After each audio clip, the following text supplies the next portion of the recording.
Hey guys, welcome back to another episode of the Spin Cycle podcast.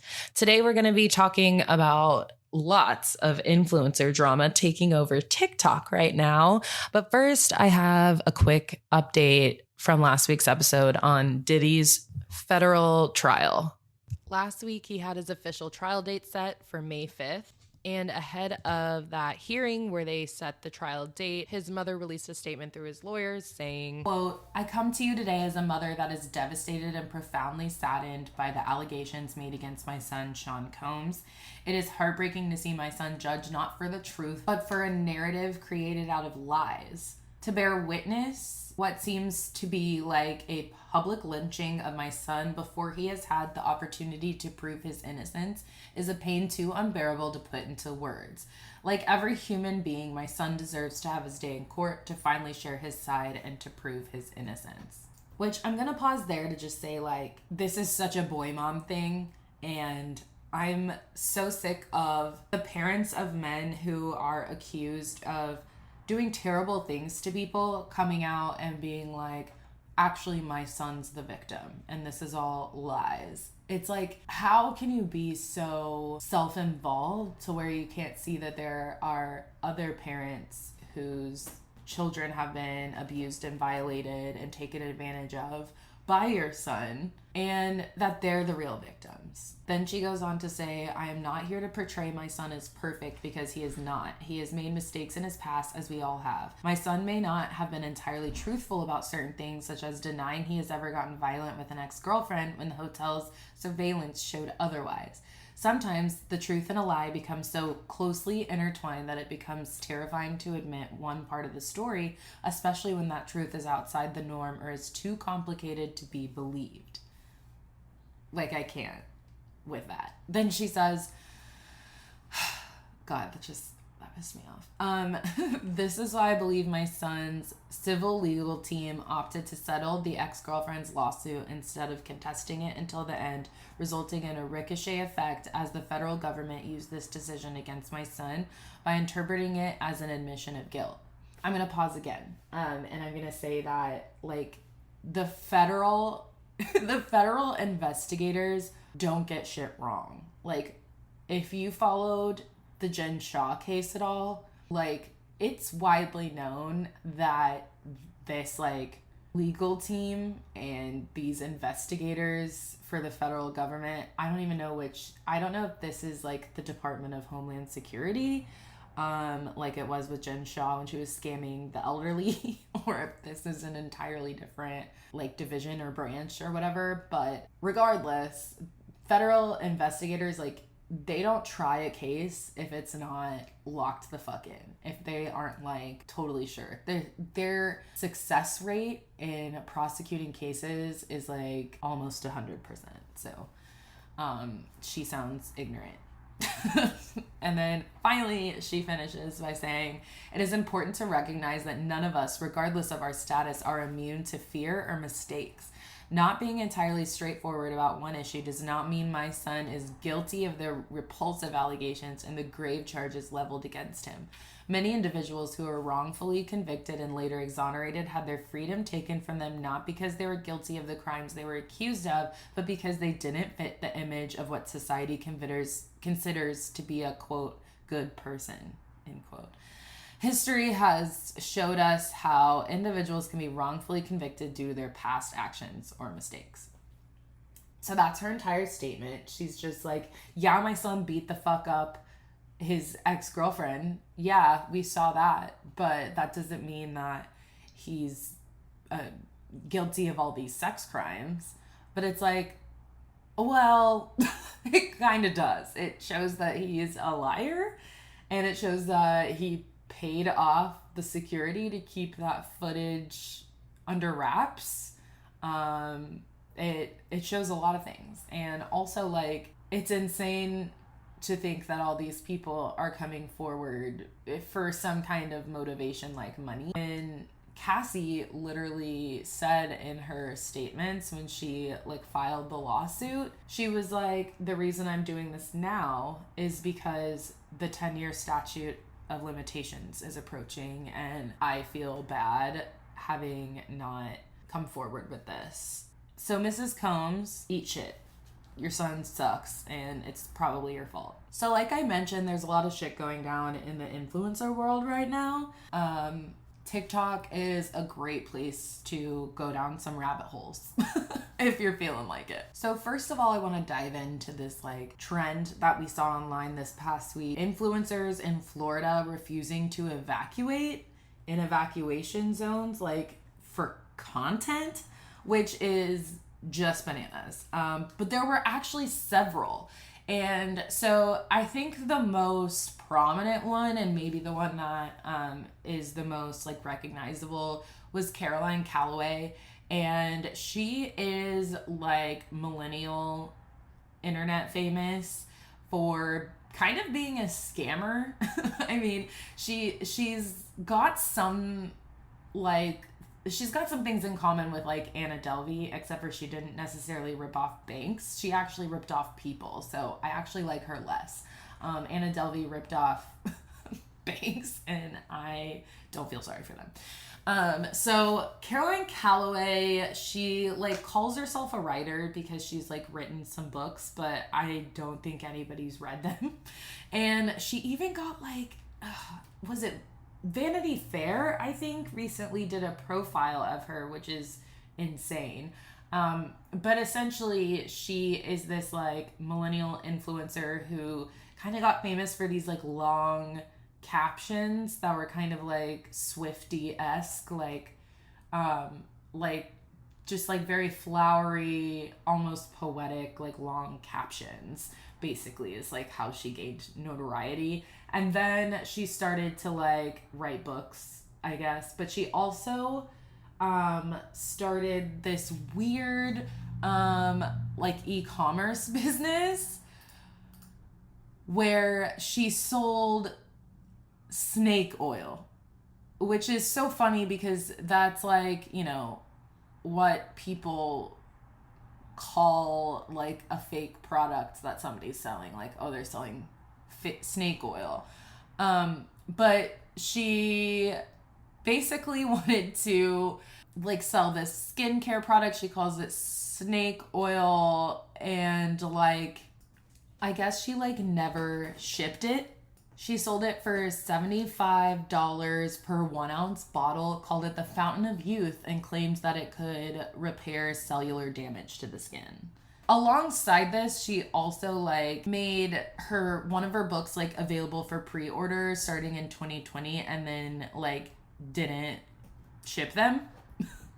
She also like abruptly moved from New York to Florida, and when she was moving out of her New York apartment, she like did this online garage sale, but then people like purchased products and she never sent it. So she's just a scammer. One of her books is called Scammer. She like thinks it's really funny. I don't know. I don't get her. There's like a whole like internet community that is like obsessed with her. I actually find her to be like quite predictable and boring. But she caught my attention for the first time really this week because she decided that she was not going to evacuate for Hurricane Milton. So on October 8th, she tweets, "I'm not evacuating for the hurricane. I live in Sarasota on the beach in an evacuation zone A. For more great advice, buy my second book. It's called Elizabeth Wurtzel and Caroline Calloway's Guide to Life. It's about to come out if I survive. It's an advice book. Winky face, cute. Heart." And then October 9th, she tweets, "I have champagne and 4 generations of Floridians in my veins. It'll be fine." She was posting a lot on Instagram of her like in front of the window holding her cat and was like, "Buy my books. If I die, they'll way increase in value." Which, like, honestly, no, they won't. You're not fucking Picasso or Salvador Dali. But anyway, she did end up surviving. So she made it. I guess she lived on like the 3rd floor in a condo in Sarasota. And she claims that like the reason why she didn't want to evacuate is because evacuating for Ian was traumatic. She went way inland to stay with her mom. And then I guess her mom's street like completely flooded anyway, so it was like not actually safer or whatever.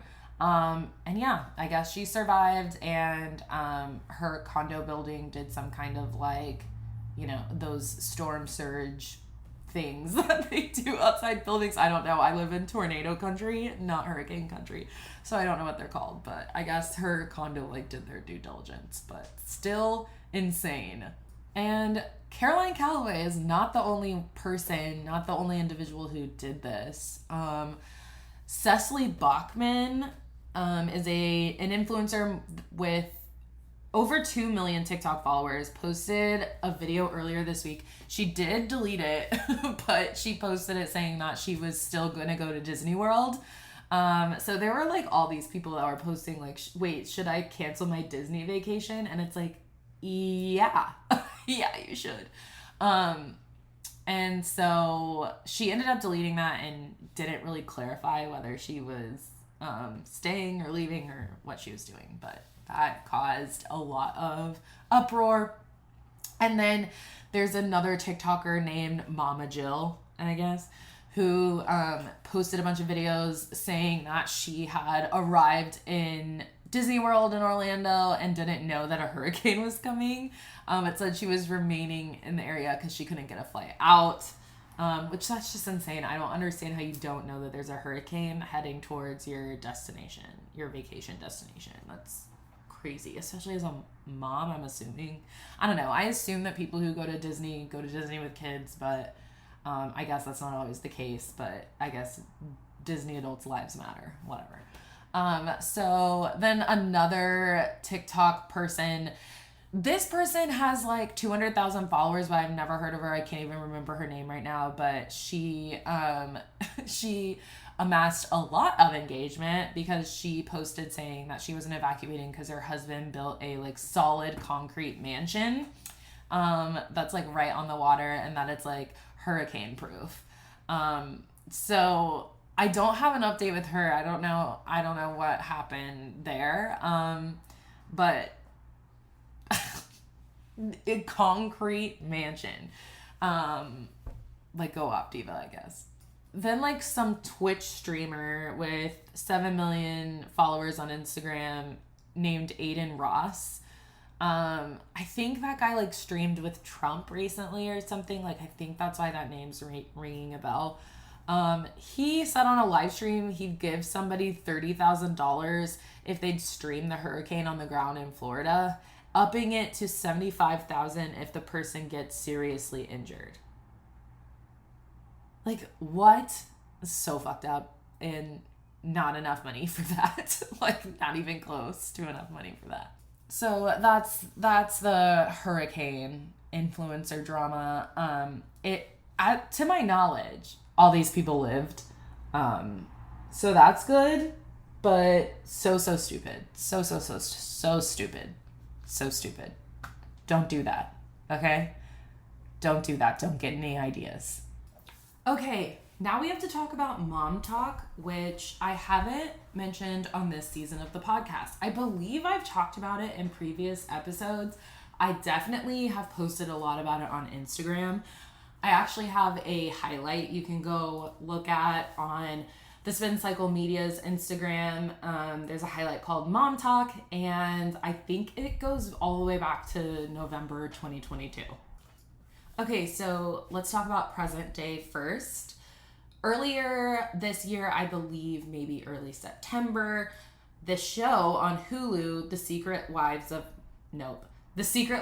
Mormon Wives debuted, and it features this group of TikTokers who are Mormon moms in Utah, and they have amassed huge followings on social media and now are like the primary breadwinners for their households.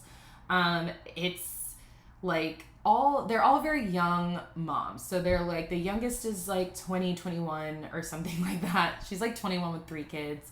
And then the oldest is 30 maybe. So yeah, very young Mormon mothers, and they do a lot of like TikTok dances. It's not really like showing their lives that much. Like they're not like, this is what I'm feeding my kids today, or like this is how I'm packing my kids lunch or whatever. Like those kinds of mom influencers, that's not what this is. These girls are like, basically selling like their looks. Like they're like every Mormon mom is super hot and young and like I don't know. They just do these TikTok dances and they sometimes talk a little bit about their like faith. Like they'll talk about like raising kids Mormon, but more along the lines of like not drinking and not like I don't know, I guess like not having sex before marriage, but that's not the case for most of them because a lot of them got pregnant outside of marriage. So I don't know. Like that's what's so weird is that their Mormonism is very loosey-goosey. And similar to like the Real Housewives of Salt Lake City, like yes, they're Mormon, and they have certain convictions, but they definitely cherry pick, like they pick and choose like which ones are important to them. But there are some Mormons on this show who don't drink, some who do, and but everybody does like laughing gas, I guess, when they go and get their injections. And they'll also do ketamine, apparently, we found out on the show. So the show follows the following girls. Taylor Frankie Paul, Demi Ingman, Jennifer Affleck. Yes, that's her real name. Jessie, I can't say her last name, I'm sorry. I think it's Ngatakara. I hope I did that justice. Layla Taylor, Macy Neely, Michaela Matthews, and Whitney Levitt. So if you recall, if you followed the spin cycle, I believe I have talked about this in a previous episode. Like I said, this whole world like imploded because there was like this swinging scandal that was all like spilled on TikTok and Reddit. So basically what happened is the main girl, Taylor Paul, she like started talking about her divorce on social media, which people thought was like really abrupt because it seemed like everything was fine. And then she was like, actually I'm single, starting over at 28. I think she was 28 when she got divorced. I think she's 30 now. And she had 2 kids named Indy and Ocean. And so she was posting a lot about single mom content and just like, dealing with her depression and that kind of stuff. So her, social media got more like deep, I guess you could say, as opposed to like the previous like memes and like dancing TikToks they were all doing. She starts to like really open up.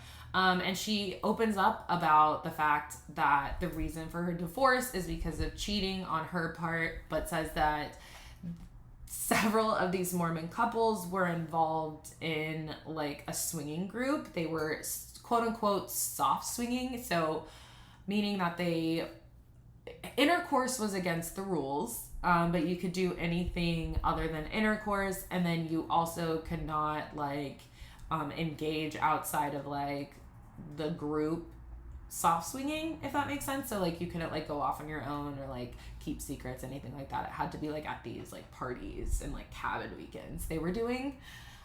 So Taylor ends up breaking both of those rules and like has an affair with one of the couple's husbands. His name's like Brendan or something. He ends up being very irrelevant, so I'm not going to go into him. The 2 other girls who were involved in the swinging scandal actually declined to do the show. They apparently, according to Taylor, actually like declined to be on the show because Taylor was on it. Like was like, well, we'll do it, but we won't film with Taylor. But their story was basically that they said no. Their names are Camille and Miranda. And they look exactly alike. I like forget about them because they look so much alike. There's also like another girl, but she's relevant. I don't know. There's another one though. But anyway, the show follows Taylor, Demi, Jennifer, who they call Jen, Jessie, Layla, Macy, Michaela, and Whitney. And on the show, like you get to see a lot about the Afflecks' marriage, and Zach is basically like super emotionally abusive to Jen. It's like actually sad and triggering to watch, and the girls are like very much on her side, and like really encouraging her to break up with him, basically. Same thing with Taylor's boyfriend, Dakota, who she ends up getting pregnant with during the filming of the show. So they are, she's like severely pregnant through most of the show. So also something that it's blatantly obvious that the pilot was filmed in 2022 and then didn't get picked up for like a year and a half. So filming for the rest of the season takes place like 2 years after the pilot. So there's like a huge gap in time. So a lot of things happen. But the fallout from like the swinging stuff takes place over a long period of time, but mostly like the drama is surrounding Taylor. But then this girl, Whitney, like kind of is trying to like take over as the leader because I guess Taylor kind of was like the originator of Montauk, whatever, blah, blah, blah. Anyway, so now in the aftermath, the girls are being a little bit cheeky on social media, and it is worth noting that the show just got picked up for season 2, so they're definitely like trying to stir up interest. Like there's no question about that. They absolutely want eyeballs so that the ratings will be good for season 2, and then they'll get picked up for season 3. So of course there is like a financial motivation here. However, there was a lot of speculation about Jen Affleck like filming in new places, like, and she's showing a lot of skin, like showing her belly and like dancing, all these things, and like choosing very interesting audios to do so too, just kind of teasing that like maybe there's been a change in her life. And then she was like hiding her ring and that sort of thing. You couldn't like see if she was wearing it or not. But then this weekend, there was a post with some of the girls like Macy and Jen, and she's like flashing her ring to the camera and they're like expressing disappointment. So that was really interesting, but I don't know what's going on there. I'm really hoping that they're on the rocks because that man is way too ugly to be that mean. And I mean, no man is like hot enough to be mean, but like he's really ugly, so he really shouldn't be being mean. So yeah, that's one piece of potential drama. But then also Taylor Paul seems to have broken up with her terrible boyfriend Dakota, and is posting, similarly to how she did when she got her divorce. And it's interesting though, because now she like shares a kid with this man, so she's got 2 baby daddies. Not that there's anything wrong with that, just pointing that out. So she's got 3 kids at 30, and she's like kind of trying to start over again. And something that's interesting about that is that there were some rumors that Dakota had been like seeing this girl, and they kind of mentioned it on the show even. She was like, even though I'm pregnant with his kid, like if I found out that something really did happen here, he'd be dead to me. So it's possible that she found out the truth about this situation with this other girl that he was seeing around the same time that they were talking. I think it kind of is reminiscent of like, it's comparable to Vanderpump Rules, like when Ariana and Tom were like first dating, and then Miami Girl came along, and they were like, their whole excuse for not admitting that it happened was it wasn't exclusive, and Ariana didn't want to make Tom look bad. I think it's a similar argument. I think she's like, yeah, I think it was while we were not exclusive, and I don't think anything happened. So I think it's definitely possible that she found out the truth about that. But that remains to be seen. But he was also just like super mean and like abusive, and unfortunately they also had a domestic violence incident take place a couple years ago, and allegedly Taylor like threw a chair at Dakota and it like hit her daughter, and so that's why she got arrested. There was all this like body cam footage, and she's like really upset. She's like sobbing, and It's hard to watch. I don't recommend it. And Taylor's just like totally, or not Taylor, sorry. Dakota is just like totally nonchalant about it. Like he's very calm, and that like freaks me out. It kind of reminds me of the like Gabby Petito and Brian Laundrie body cam footage, to be quite honest. I think it's always a red flag when like the woman's hysterical and the guy's just like super calm. But of course they can only spill so much because they have this second season coming. I think they just picked up cameras, so very excited to see where this show goes in the future. I think I actually like it more than Real Housewives of Salt Lake City. And I love Real Housewives of Salt Lake City, so that's saying something.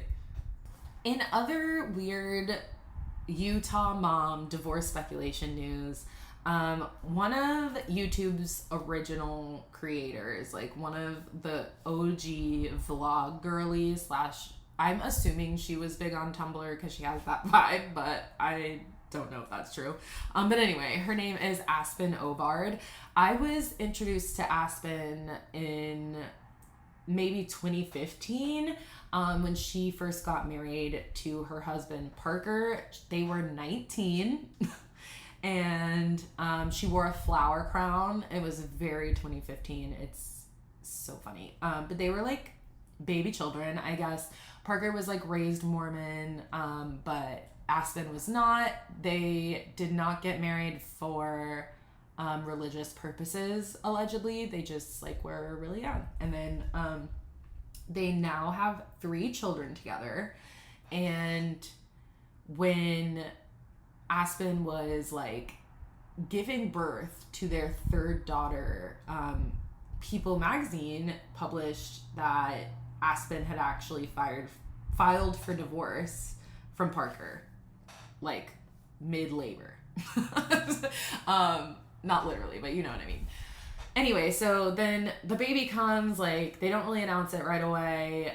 She's like silent for a while, but then she kind of like comes back and she's very like coy. She likes to kind of like tease her followers.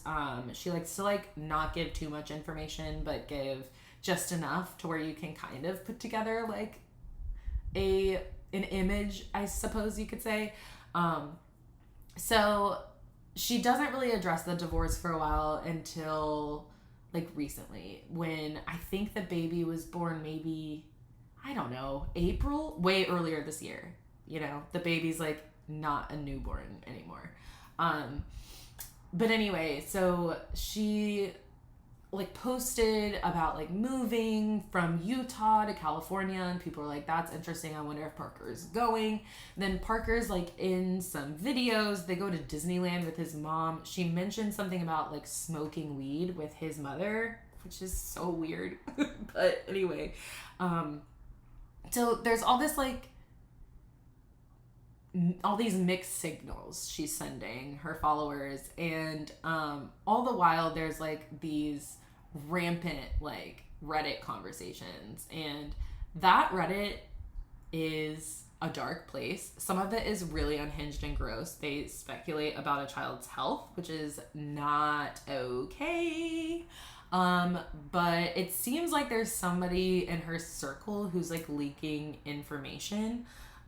There's speculation that it's Parker's mom, and Aspen has actually like kind of gone after his mom in her post. So let me read a few of these captions to you.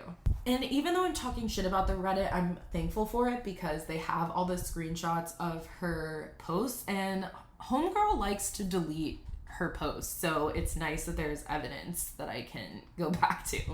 Okay, so I'm going to go chronologically. I don't know exactly what date, okay?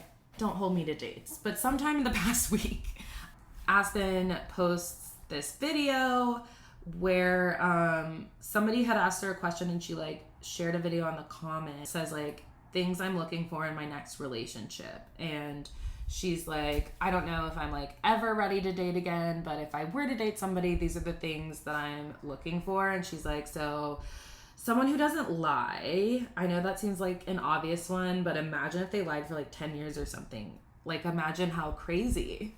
And then she's like, I'd love somebody who had a job, bonus points if they'll like financially contribute. And she's just like saying all these very pointed things, and it's like very obvious that she is referring to her ex.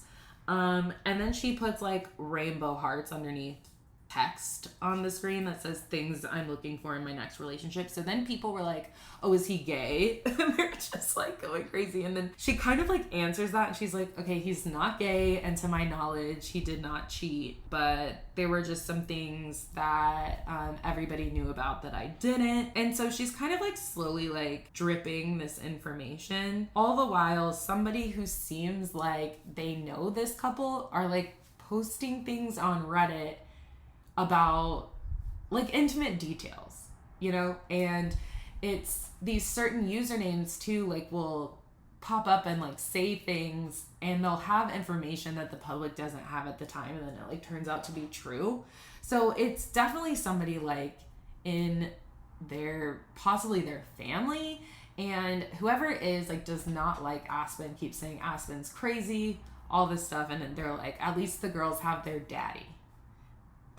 So I'm kind of like, I get why people think it's his mom, but also I think that's like diabolical. My guess is it's like maybe like an in-law, like maybe like, I don't know what their family structure is, but if there's like a brother-in-law with a wife, or like, I don't know. You know what I'm saying? Like somebody who's like in the family circle, but not like intimately, like they don't have a good relationship with them. I don't know. Anyway. So my speculation is that there's some kind of like financial lying happening, maybe like, possibly like to pay for an addiction or something. I'm totally speculating. I don't know. Don't sue me. Allegedly. But like, I'm wondering if it's that, because she's like, he didn't cheat, but like everybody knew something I didn't, blah blah blah. And then she starts posting these TikToks with him in it, and says at one point like she's like grinding on him, like she's clearly straddling him, and there's like a bubble like censoring where his penis would be, as though maybe he is aroused. And she's like writhing on top of him, and the caption says like his mom can't do this to him or something like that. It's so unhinged, it's so crazy, but like calls out his mom on her TikTok, and this girl has like 2 million followers or something like that. So really airing out the dirty laundry.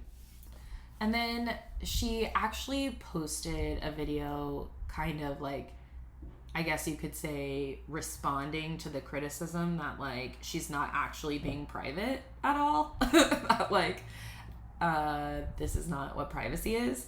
And she's like, well, you know, yeah, my kids can see this one day, but then I hope that my girls will be like, slay mom, like you ate that, like you ate grandma up in that one video. So she keeps like openly referencing that she's like beefing with his mom. But there was no cheating, and he's not gay. And she keeps just saying like, please be nice. Like, just trust me, be nice. And so I'm like, I don't know. Is he like hiding like a gambling addiction or something, and like spending money that was supposed to be like put away for the girls or something? Like, that's my guess. I don't think it's anything earth shattering, to be honest with you, but, you know, people are really taking it and running with it. But it has been fun to just watch her spiral on Instagram, and I hope she continues. I am sat with my popcorn. Okay, so the last unhinged influencer that we need to discuss is Miss Brianna Chicken Fry. She acted absolutely bonkers in a recent podcast episode. If you don't know who Brianna Chicken Fry is, she is that Barstool girl who's dating Zach Bryan. Like, that's the only way I know how to describe her. So she has a podcast with her like childhood best friend named Grace. And on this podcast episode, she does 2 unbelievably reckless things. First of all, she like goes on this tangent about the Menendez brothers and how she like basically doesn't feel any empathy towards them and is like, you shot your mom and your dad while they were on the couch watching TV because they were mean to you. That was like basically the main soundbite, and people are like pissed off about that because obviously it discounts the like horrible, nightmarish sexual abuse they allegedly went through. Reducing it to just like they were mean to you is like very dismissive of not just their experience, of course, but like anybody who relates to that experience. It minimizes everybody's feelings about it and kind of invalidates the trauma of it. So that made a lot of people mad. It's like really making the rounds on TikTok. It's even come up on my For You page, and I like do not interact with her stuff at all. So people are really mad at her, but it's kind of also brought up lingering issues I guess people have had with her. Now her relationship with Zach Bryan is kind of being speculated about because I guess there was potentially some cheating involved, which would make sense, you know, country star, whatever. Also, he's like former military and was married to somebody else in the military and sent her divorce papers while she was deployed. So real nice guy. But anyway, so in that same episode that she like, you know, kind of shit talks the Menendez brothers, which is just like a weird stance to take, but whatever. In that same episode, the two of them, Brie and her friend Grace, are talking about going to Atlantic City. And Brie says something like, well, I hope it ends better than the last time. And then kind of like basically like coaxes it out of Grace that the last time she went to Atlantic City, she was like taken advantage of by an older man. After she admits this, Brie is like, to any teenagers listening to this, like if you're 16 or if you have like 16 or 17-year-old daughters, like let them hear this, and says, if you're somewhere like at a hotel bar and there are a bunch of older men around, it might seem cool to like hang out with them, but just don't put yourself in that situation. Go find other 16-year-olds to be around and just stay away from older men. It might look fun and cool, but it's not. And it was just very like victim blamey. And, you know, Grace is like, well, it wasn't my fault. And she has to like kind of defend herself from her best friend, her like childhood best friend in that situation, who is just totally victim blaming her after also victim blaming the Menendez brothers. So very, very weird behavior out of Brianna. I don't know, just weirdo behavior. I don't really have much to say other than that. Anyway, that is our show today. Hope you enjoyed. Hope I introduced you to some new crazy people, maybe a new rabbit hole to go down. Highly recommend the Reddit threads, but be warned that some people on there are absolutely bananas. The tea is piping hot. I'll be back next week with another episode. Love you so much. Thanks for tuning in. Bye.